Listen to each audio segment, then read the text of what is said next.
Well, hello again. I am broadcasting to you from the Alphen building, which is completely empty and creepy. Empty. Hear the sounds of things moving down the hall, which may or may not be there. I am broadcasting from this empty room, just me and you and this guy, Isaac J. Long, who has been staring at me for about 20 minutes, not making me feel any more comfortable than I was before. I'm going to talk to you guys for a little bit about April Satrapi and the Iranian Revolution, about what she's writing here for Persepolis Volume 1, and speak also a little bit about like some of the mechanics and technical devices for understanding how graphic novels operate. So the graphic novel business, written out here in my very best attempt at handwriting, that would normally count as a literary keyword, but we'll do what we can do. We'll get there in a minute. April Satrapi lives 1969 to present. She is, as she indicates in Persepolis, one of the many great-granddaughters of the Shah of Persia. This person had hundreds of wives, therefore thousands of people. She is in no way in making any kind of like plans about inheriting the royalty. She's a daughter of westernized parents. Her father was an engineer, her mother a clothing designer, and that gave her like a fairly interesting view to the Iranian Revolution. She had a sense of being more one of the persecuted, westernized, fairly affluent part of the elite class. So here we have the Iranian Revolution, 1979. Yet another story of where modernity and tradition create friction. Satrapi's family muddled through the Iranian Revolution. They, survived it. A short version of this, and this is like a very brutal short version of what happens there. There was a U.S.-supported Shah. This person was overthrown by an Islamic revolution, now an Islamic republic led by the Grand Ayatollah Khomeini. The one thing that's really weird about the Iranian Revolution, and we see part of it happening in the first segment of Persepolis, the Iranian Revolution, because of this U.S.-supported kind of puppet figure, is how a lot of people thought about the Shah.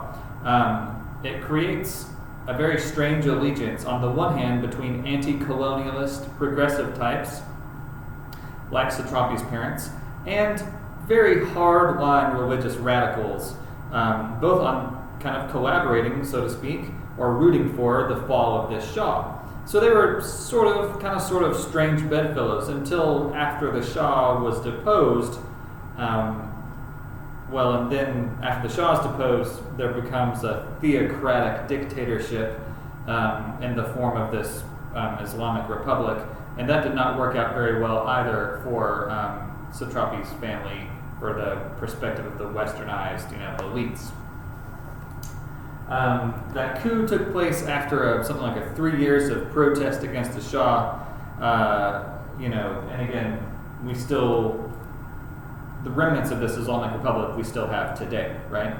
By 1984, Satrapi's family has shipped her abroad to study. They thought it was safe for her to study in Austria. She lives in France now. Persepolis is a 4-volume graphic novel. We are reading the first, the kind of childhood up until she goes away for study. First volume is what we have for class. I don't know how many of you have read a graphic novel before. They are like a tremendously popular literary form and gaining reputation among academic experiences as well. They are like deceptively easy to read. You might find yourself just like plowing through it. You could maybe even, if you were reckless, frankly, you could probably get through Persepolis in an hour. But that would mean you're just like trundling straight through it for plot alone. and maybe not paying attention to some of the technical devices by which it's constructed, right? So what are some of those technical devices? I have some listed here, as well as the page numbers for salient examples that we can discuss. I'm giving these to you because they would have, in a former version of the course, in a face-to-face version of the course, they would have been on a literary keywords exam. Even without the literary keywords exam, words like these, terms like these, might be useful for you as you sit down to compose short writing about Satrapi, right? So not only do you have like some graphic novel terms that we'll discuss, you also will have the kind of full array of other literary devices, including like setting, character, analogy, metaphor, this kind of stuff, right? Three basic devices, and panels breaks out into some subsets. Okay, the panel is the basic unit of narration in a graphic novel or in a comic book, for that matter, right? It's not the total page; it is one little square of storytelling, right? A panel. Sometimes you might have a panel that occupies the entire page. Usually there's an arrangement of panels in different kinds of, organization, right? They can do different kinds of jobs. 1, 2, 3, 4 we're going to talk about here, and that's probably not the exhaustive list. First, a panel controls time in a twofold way. A panel can control the time of the story. A panel can also control the time that you, the reader, have to spend thinking about what it's showing you, right? So it can kind of like force you to look at something and like really sit with it, sometimes uncomfortably. It can also, this dude is still staring at me, by the way, like that's happening. So it can also kind of control the time that your eyes are in a given place. So on page 40 for Satrapi,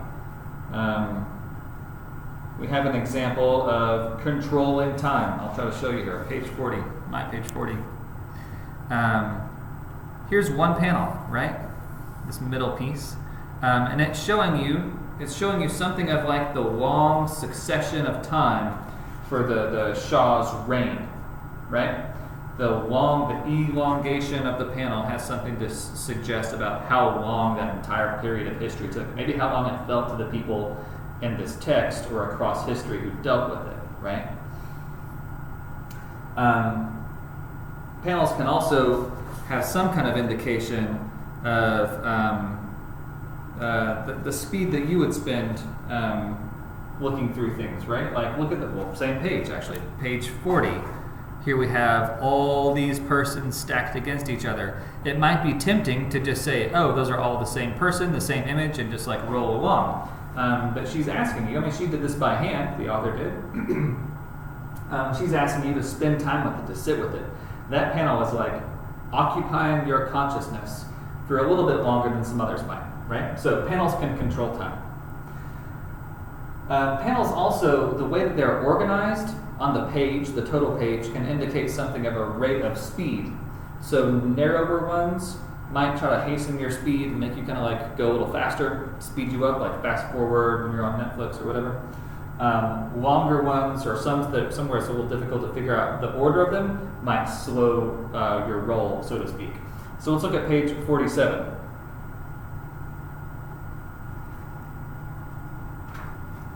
The heroes. Here we are. Page 47 has these mirrored images, and it's asking you to spend some time looking both at the text that unfolds. It's probably too small for you to see on your device, but the text is fairly minuscule, and it's asking you to spend some time not just with the information, it's asking you to slow down and consider what's happening here when you're reading about motion, for instance. Sometimes you might have a panel that's open. So unlike this chalkboard, which is closed, you can see the boundaries for it. An open panel is one that would just lack the kind of guidelines that hold it in place. So an example there, frankly, Satrapi doesn't do this too often, right? So when she does it, you might take more note of it as being like something she's really interested in, because she's gone out of her way now. It's not a stylistic habit, but she's really kind of like made a special choice to show you an open panel. An example of an open panel, page 51.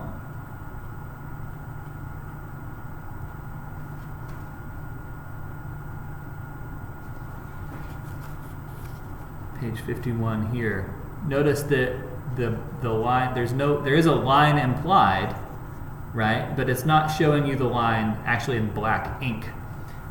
What are some of the reasons it might be open? It might, in this particular case, it might be open to indicate something of the limitlessness of the experience for someone being tortured. It just goes on and on forever, right? I mean, not that I know personally, but you can imagine that it seems like a never-ending experience of being traumatized and re-traumatized and re-traumatized, and the fact of not binding it with the lines of a panel might reflect something of the content of what that panel is trying to indicate, right?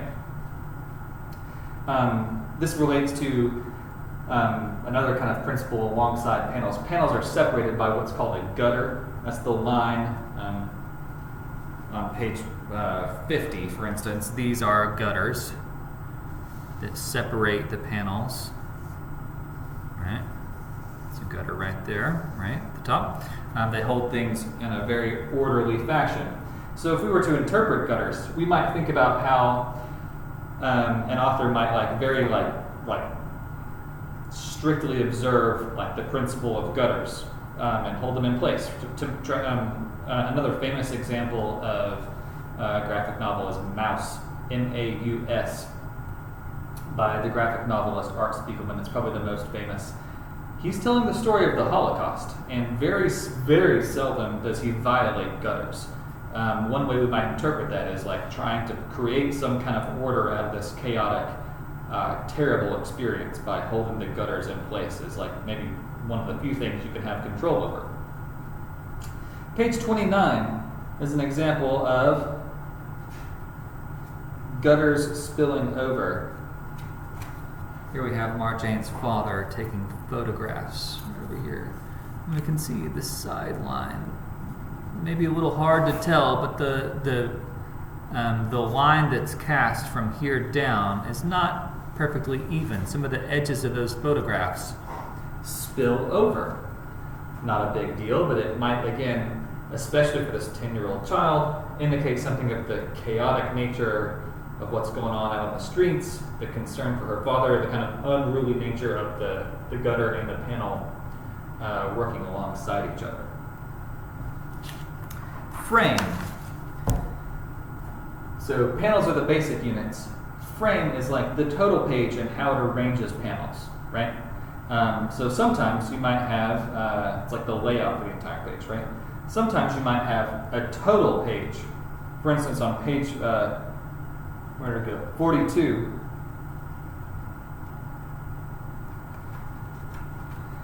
Entire page panel. People celebrating the overthrow of the Shah. Why is it the total page? Well, because it was everything that everybody wanted, or most everybody wanted, except the Shah, of course. Very totalizing experience. People on the streets everywhere know about this, right? And they're kind of joined together in celebration, right? So that in that way, why confine it to one narrow panel? It's a huge event. It should have its own page, right? Another example of the frame where panels are spliced and maybe a little difficult. Page 15. Oh, I'm thinking of another example. Excuse me. Page 15. Here we have the theater burning, right? Well, why does, think of the two panels here for one frame. The actual, inside the theater gets much more of the action than the kind of broad overview of the city in which you get one view of the theater, right? Well, the arrangement of the panels indicates a greater interest on the theater than here, where you have the kind of cityscape, and the theater is just one small part of it. So the frame gives you some idea of importance or relative interest, right? Last one, the reading track is the path of the eye's reader across the page, right? Usually, when you read a text, whether it's an essay or a newspaper article or whatever, you read left to right and then kind of from top to down after that, right? Oftentimes, graphic novels will operate in the same way. Many of Satrapi's pages do the same, but sometimes her pages, the layout of the frame, may propose a kind of difficult reading track. So here's one at the bottom of page 21. So we go left to right, left to right, left to right. Do you do top, then bottom, and right? Do you do, well, the reading track is a little bit off kilter. The rhythm is funny. And again, you might kind of spend a little bit of time thinking about why for this particular passage would she want the reading track to be a little offset. It's not because she was lazy and just like, I gotta figure out some way to get this extra panel in here, so I'm going to shrink the margins on this thing, and like maybe I'll blow up the font on that thing to make it fit, right? Which sometimes, of course, people, not you, but somebody might do if they were trying to like format a paper to meet some kind of guidelines, right? She's not doing like that. She wants the panels and the path of the eye across the panels to indicate something of like the content that she's telling. So these things can work hand in hand, theoretically. So, short jaunt through biography of Marjane Satrapi, the Iranian Revolution of 1979, and some practical terminology for dealing with graphic novels. I hope that's a bit of a help to kickstart your thinking about this text and your writing about it. As with the other short writing examples or short writing assignments, I hope you will reach out to me and we can schedule a Google Hangout to talk about those assignments to help you, work through some ideas or find the right kinds of passages to help with your arguments as you respond to the prompts. We're going to say bye to Isaac Long. Say bye. He'll see you in your dreams. Talk later. Goodbye.